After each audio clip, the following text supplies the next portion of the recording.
Tere! Vaatame, kuidas leida lineaarfunktsioonil kordajat a. Olgu siis meil antud funktsioon y võrdub ax pluss 3 ja olgu öeldud, et ta läbib punkti a, mille koordinaadid on 2 ja 10.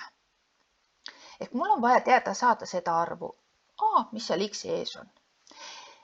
Kuna see funktsioon läbib seda punkti, siis ma tean, et kui ma x-iks võtan 2, siis y on 10. Ma saan asendada need siia sellesse valemisse ära.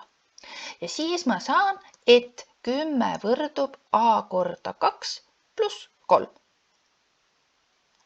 Tüüpiliselt korrutamises kirjutatakse arv ettepoole, täht tahapoole. Ma teen selle liigutuse ära, et mul oleks mugavam asju teisendada.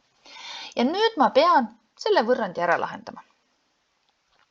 Olenevalt sellest, kas sa oled juba tuttav võrrandi põhiomadustega ja saad selle põhjal selle ära vahendada või sa mõtled sellele, lähened kui liitmistehtele, et kui ma mõtlen, et 5 võrdub 3 korda 2, siis 3 ma saan ju niimoodi, et ma 5 lahutan 2 maha. Järelikult ma selle 2a saan ka niimoodi, et ma 10 lahutan 3 ära. See on siis 7. Ja korrutisest siis jälle selleks, et ühte tegurit saada, näiteks 2, et ma saan niimoodi, et ma 6 jagan 3-ga. Järelikult ka siin, selleks, et a-d saada, ma 7 jagan 2-ga, mis on siis 3,5. Ehk meie funktsioon on y võrdub 3,5 x pluss 3. Head harjutamist sulle!